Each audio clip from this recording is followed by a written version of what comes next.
Ladies and gentlemen, welcome to this World of Warcraft raiding guide. In this video, we're going to be taking a look at the 25-man Raidfinder, which is easier than normal mode version of Warmaster Blackhorn in the new patch 4.3 Dragon Soul Raid. In order to complete this fight, we use the standard 2 tanks, 6 healers and a mixture of both ranged and melee DPS. So this fight is your gunship fight, so to speak, of Cataclysm, just like you had one in the final raid in Icecrown Citadel, 4th boss.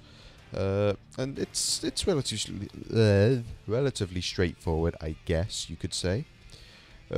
So there's quite a bit going on, as you can see, and we'll start off with the phase 1, obviously.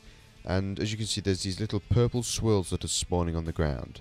This is from Warmaster Blackhorn's Drake, who is called Goriana, and she will fire these occasionally at the boat ship thing that's flying. And what you need to do is get as many people as possible to run and soak up the damage that will impact for.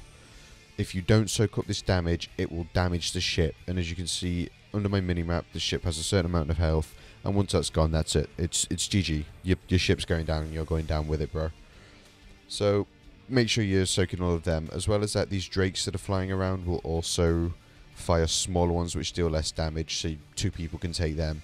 It splits like 120k shadow damage between them. So around the edges of the boat there's these harpoon guns, and what these do throughout the encounter is they will hook these drakes and it will pull them closer to the boat. Now, because this is Raidfinder, the drakes are unable to break free from the harpoons, so you don't need to worry about that. And after you have killed off so many drakes, you will then go into phase 2. What you may have noticed is on the deck we have 2 mobs spawning, and these are Twilight Elite Dreadblades and Twilight Elite Slayers. These both have an ability called Blade Rush, which charges at the location of a random distant player and deals 65,000 physical damage to all players in its path. So beware of people taking quite a bit of damage, healers. Each individual mob has its own ability. The Elite Slayer has Brutal Strike, and the Dreadblade has Degeneration. So the idea for this is for the mobs, one tank picks up one tank picks up another, and then the next time they spawn on the deck or get dropped off on the deck, the tanks swap on the mobs that they pick up in order to let their debuffs run off.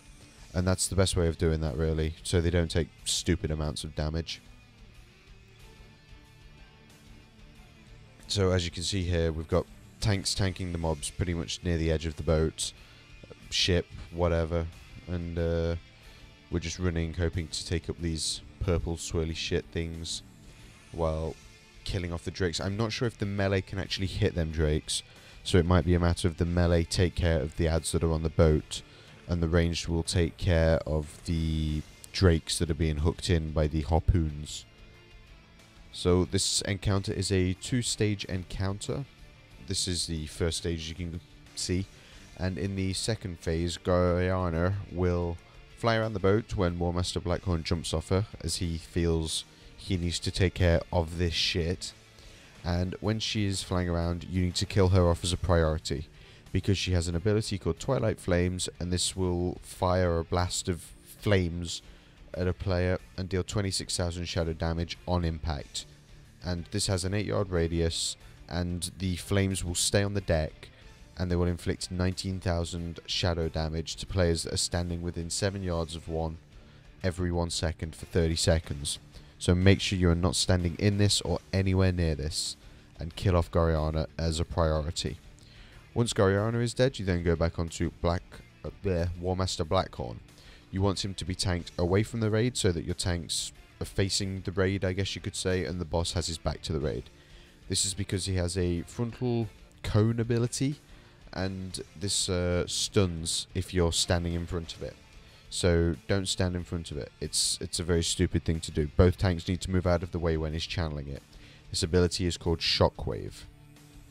He has another ability called Vengeance, and as Warmaster Blackhorn takes more damage, he will inflict 1% more damage for each percentage of his health he is missing. So if he's missing 99% of his health, he'll deal 99% more damage. It's a very straightforward ability. So healers do definitely need to be aware of that.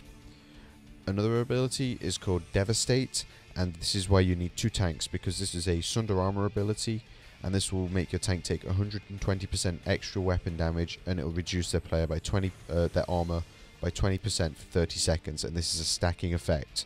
We found it was best for you to swap when you got to 2 stacks of this debuff. And his final ability are these swirls that you can see going out from him. And this is a Disrupting Roar, which will just deal 42,000 physical damage to all enemies that are on the gunship. This will also interrupt any spell casting to players which are standing within 10 yards of the boss for 8 seconds. So it's kind of one of those, you might want 2 AoE healers, I guess, or 4 since it's 25 man, and then have your range stand a bit further back so that they're not getting interrupted by the Disrupting Roar cast, I guess. And then just have like druids there with their healing circles. I mean, we didn't do this in this. This was just a ninja pull, and we went for it. We weren't expecting this pull whatsoever, and somehow we managed to kill it. I don't know how. It's the Raidfinder. It's not meant to happen. But nevertheless, this is your gunship fight for Cataclysm. It's pretty much loot ship, just like the gunship fight was in Icecrown Citadel. And as always, thank you for watching, and if you feel this guide has helped you, then do feel free to subscribe to the channel for future World of Warcraft guides. There will also be kill videos and 10-man normal mode and heroic mode raiding guides as soon as patch 4.3 goes live on the servers. Thank you for watching.